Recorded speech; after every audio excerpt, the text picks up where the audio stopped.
سورة البقرہ آیت نمبر 49۔ اعوذ باللہ من الشیطان الرجیم، بسم اللہ الرحمن الرحیم۔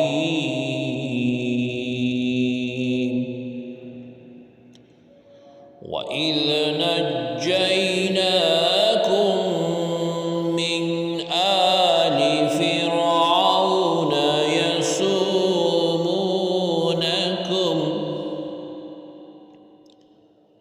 يَسُومُونَكُمْ سُوءَ الْعَذَابِ يُذَبِّحُونَ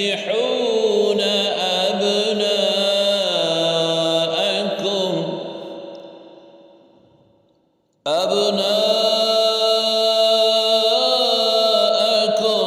وَيَسْتَحْيُونَ نِسَاءَكُمْ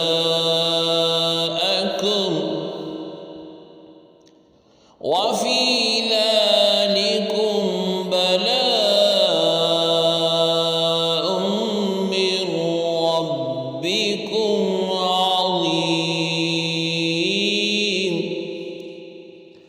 لفظی ترجمہ ہے واہ اور از جب، نجینا نجات دی ہم نے، کم تمہیں، من سے، آلی آل، فرعون فرعون، یسومونا پہنچاتے، کم تمہیں، سوء برا، العذابی عذاب، یذبحونا وہ ذبح کرتے، ابناء بیٹوں کو، کم تمہارے، وا اور، یستحیونا زندہ رکھتے، نساء عورتیں، کم تمہاری، وا اور، فی میں، ذالکم اس، بلاء آزمائش، من سے، ربی رب، کم تمہارے، عظیم بڑی۔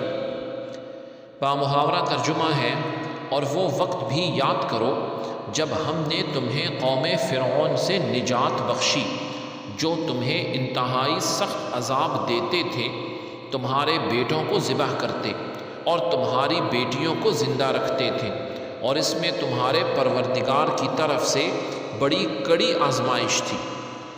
آیت کی تفسیر میں فرمایا گیا وَإِذْ نَجَّيْنَاكُمْ مِنْ آلِ فِرْعَوْنَ، اور جب ہم نے تمہیں فرعونیوں سے نجات دی۔ اس سے پہلی آیات میں بنی اسرائیل پر کی گئی نعمتوں کا مختصر طور پر ذکر ہوا، اور اب یہاں سے ان نعمتوں کا تفصیل کے ساتھ بیان کیا جا رہا ہے۔ چنانچہ ارشاد فرمایا گیا کہ اے بنی اسرائیل، میری وہ نعمت یاد کرو کہ جب ہم نے تمہیں فرعون کی پیروی کرنے والوں سے نجات دی جو تمہیں بہت برا عذاب دیتے تھے۔ فرعون نے بنی اسرائیل پر نہایت بے دردی سے محنت اور مشقت کے دشوار کام لازم کر رکھے تھے۔ پتھروں کی چٹانیں کاٹ کر وہ لاتے، ان کی کمریں اور گردنیں زخمی ہو جاتی تھیں۔ غریبوں پر ٹیکس مقرر کر دیتے تھے جو غروب آفتاب سے قبل جبراً یعنی زور سے وصول کیے جاتے تھے، اور جو ٹیکس نہ دیتے انہیں سخت سزائیں دیتے تھے۔ اس فرعونیت کا کچھ نمونہ ان مسلم ممالک میں دیکھا جا سکتا ہے جہاں کفار نے پنجے گاڑ کر مسلمانوں پر ظلم و ستم کے پہاڑ توڑ رکھے ہیں، اور مسلمانوں کے لیے عقوبت خانی اور خصوصی جیلیں بنا رکھی ہیں۔ اب فرعون کا مختصر تعارف پیش کرتے ہیں۔ جس طرح فارس کے بادشاہ کا نام کسریٰ تھا، روم کے بادشاہ کا قیصر تھا، حبشہ کے بادشاہ کا نام نجاشی تھا، اسی طرح قبطی اور عمالقہ قوم سے تعلق رکھنے والے مصر کے بادشاہوں کا لقب فرعون ہوتا تھا۔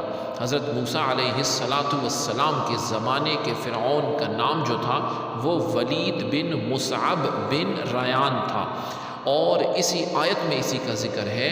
اس کی عمر تقریباً 400 سال سے بھی زیادہ ہوئی ہے۔ نیز اس آیت میں آل فرعون سے اس کے پیروکار مراد ہیں۔ پھر فرمایا یذبحون ابناءکم، وہ تمہارے بیٹوں کو ذبح کرتے۔ فرعون نے خواب دیکھا کہ بیت المقدس کی طرف سے ایک آگ آئی اور اس نے مصر کو گھیر کے تمام قبطیوں کو جلا ڈالا، جبکہ بنی اسرائیل کو کوئی نقصان نہیں ہوا۔ اس خواب سے اسے بڑی وحشت ہوئی، جو بڑے کاہن تھے، تعبیر بتانے والے تھے، انہوں نے اس کی تعبیر یہ دی کہ بنی اسرائیل میں ایک لڑکا پیدا ہوگا جو تیری ہلاکت اور تیری سلطنت کی تباہی کا سبب بنے گا۔ یہ سن کر فرعون نے حکم دیا کہ بنی اسرائیل میں جو لڑکا پیدا ہو اسے قتل کر دیا جائے۔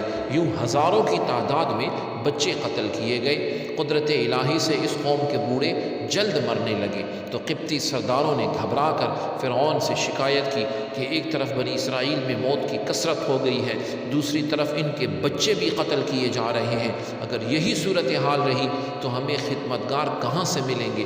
اس پر فرعون نے حکم دیا کہ 1 سال بچے قتل کیے جائیں اور 1 سال چھوڑ دیے جائیں۔ تو جو سال چھوڑنے کا تھا اس میں حضرت ہارون علیہ السلام پیدا ہوئے جو حضرت موسیٰ علیہ السلام کے بڑے بھائی تھے، اور قتل کے سال جس سال بچے قتل ہونے تھے اور حضرت موسیٰ علیہ السلام کی ولادت ہوئی۔ یہ واقعہ سورہ قصص کے پہلے رکوع میں کافی تفصیل سے بیان کیا گیا ہے۔ آگے فرمایا وَفِي ذَلِكُمْ بَلَاءٌ، اور اس میں آزمائش تھی۔ بلا امتحان اور آزمائش کو کہتے ہیں، اور آزمائش نعمت سے بھی ہوتی ہے اور شدت و محنت سے بھی۔ نعمت سے بندے کی شکر گزاری اور محنت و مشقت سے اس کے صبر کا حال ظاہر ہوتا ہے۔ اس آیت میں اگر ذالکم کا اشارہ فرعون کے مظالم کی طرف ہو تو بلا سے محنت و مشقت و مصیبت مراد ہوگی، اور اگر ان مظالم سے نجات دینے کی طرف اشارہ ہو تو بلا سے نعمت مراد ہوگی۔ سبحانک اللہم و بحمدک، اشہد ان لا الہ الا انت، استغفرک و اتوب الیک، وصلی اللہ تعالی علی خیر خلقہ محمد وعلی آلہ و اصحابہ اجمعین برحمتک یا ارحم الراحمین۔